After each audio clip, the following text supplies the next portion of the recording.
Ya ora. Aku kan bawa pedangku iki piye to? Oh iya ya nek sing Wis sing aku bingung ae iso. Nek sing najan wujude mung beksi. aku ki jane ra bingung aku wis ngerti nekmu ki tekku ki aku ngerti gak bingung kok aku. Bingung ya? Ora. Oh, jare Mas Ukut kok Mas Ukut sapa iki? Oh, gak bingung. Ora bingung aku. Ayo rada rono lho. Lho lek sampe Mas iki ya nang ngene iki lho. Ora apa-apa. Aku kepinginan di abang-abang. Hah? Aku kok lah mundur neh. Maju meneh. Heh. Terus rene ngono ah. Je, mosok yo nang kene iki kurang rono. Kabele diolorne masuk. Iki suhut apa suhat? Gak ro jenenge sing iki aku. Wah, anak arek loro ki rupane padha, aku kira mudeng kok ya. Gek suarane. Wi, cekku ki malah kena lampu ki nambah ora kepenak. Mundur. Mundur maneh, mundur. Iya, rada-rada. Mundur alon-alon. Iya, lampune ki langsung bior dek kene iki. Ya nek Mas iko Mas Jabro ki ora apa-apa kae. Nek kamu tak sekal sing anu jare. Pitingane sih pira-pira aku nang kene kedhuwur terus ya. Ancene dhuwur lho. Aku lho kok gede temen to ya? Ora pas sih. Aku bingung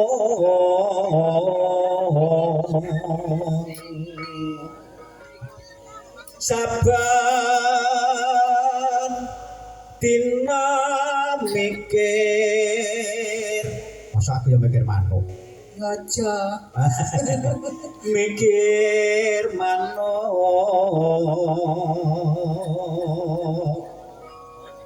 lagu ngendi sing kono lho sing golek gung iki sing lho kok ngono suarane sing tak pikir manuk podang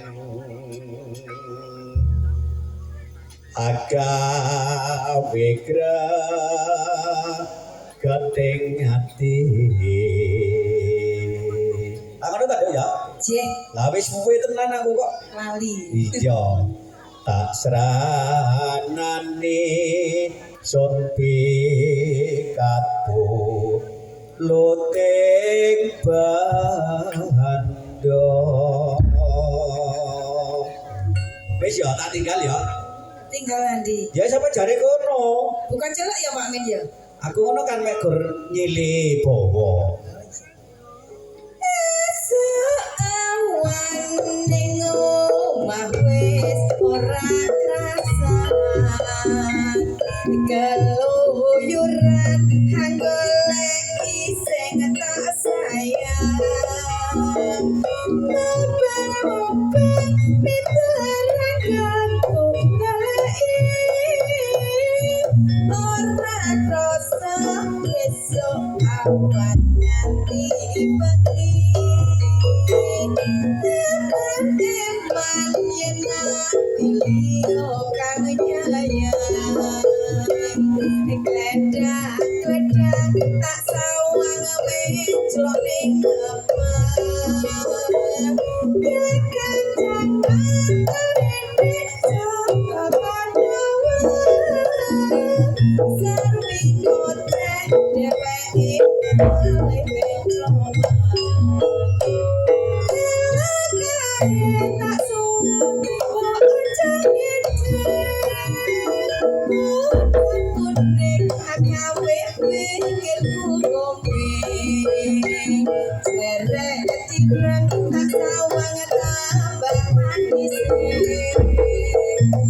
ibu bunga yang lakon adik silang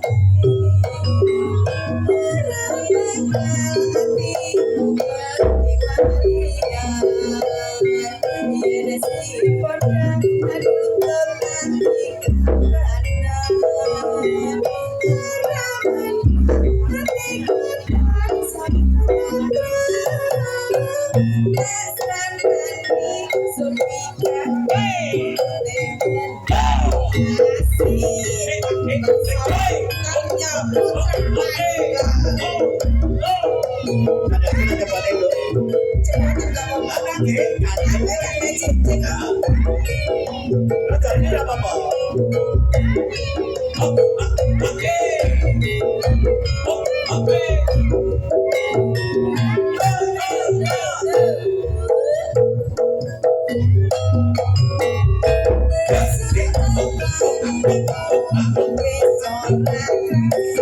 Arya Putra Boga campur kali ini.